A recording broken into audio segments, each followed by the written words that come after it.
Can you basically just tell me what was so significant about that season for you guys? What all you guys accomplished? Well, we had, naturally we only had 78 in high school, and in the senior class there was 14, 7 boys and 7 girls, and to come from a small town with that many students in high school, to go to the Butler Fieldhouse and be a semi-final in the state, well, it was a big thing. And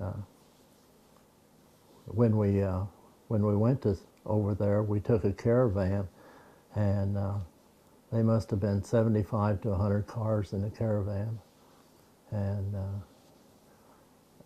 we had a lot of backing from all the other towns. We went through Rockville and like that, but to take boys that didn't have a gym to go to Butler Fieldhouse, it was a big thing for us.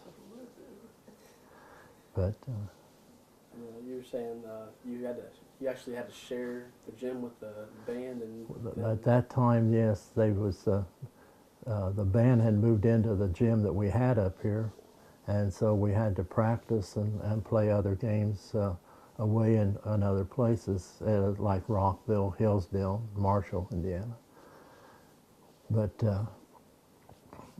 at that time, naturally, playing a team like Milam up there that went on to win the state that year in '54, and like you said, something about it was kind of based. The Hoosiers was based on that, but we had a lot of good time, a lot of good backing. At that time, naturally, a lot of things were different. The coach's wife they washed the uniforms. We had no trainers and no training rooms, and so it was just a different period of time. And like we looked at some of the height of the young men that was in there, that's 6'2", 6'4". Now they're 6'8", 6'10". A lot of difference in 60 years. But for a small town, it was a big thing at that time.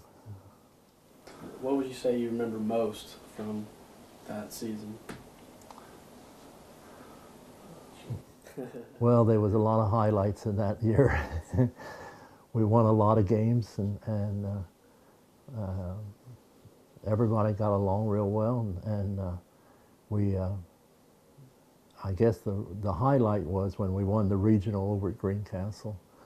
We beat a team that Fillmore that hadn't lost a game all year, and then we beat a good team called New Ross over there.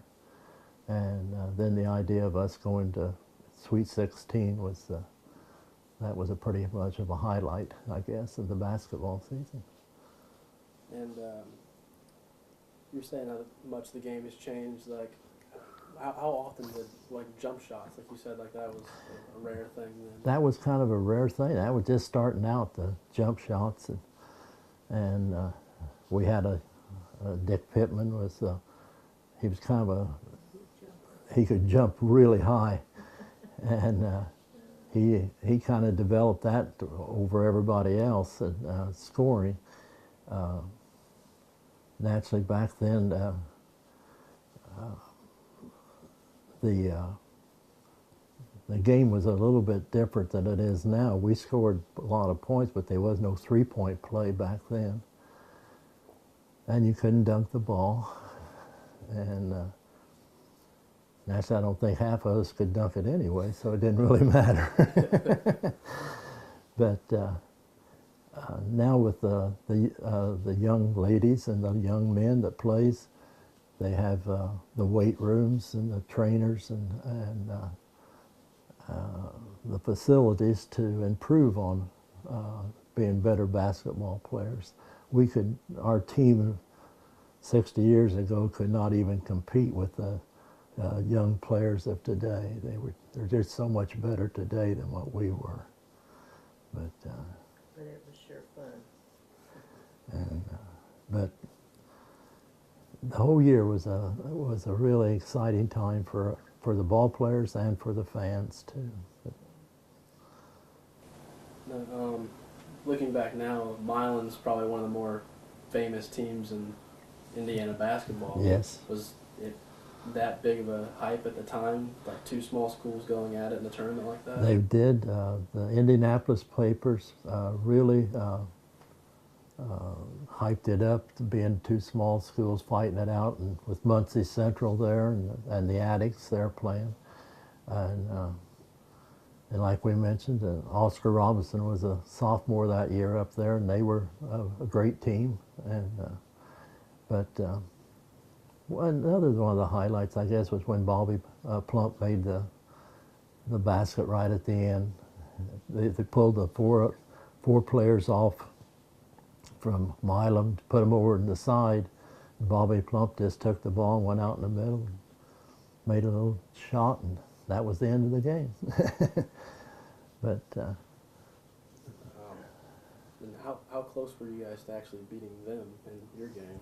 well, not that close, really. About 9 points, I think it was, 9 or 10 points, something like that. But they stalled.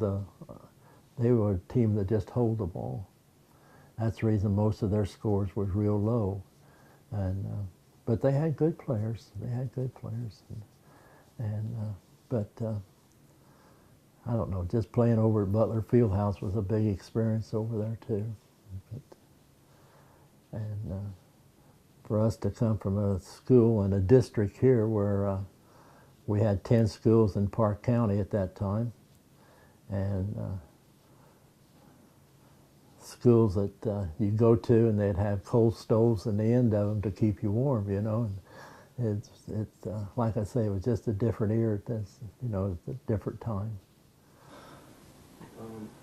Being about roughly half the size of Milan, did you think if you guys had beat them, would you have had a shot any farther? I don't know.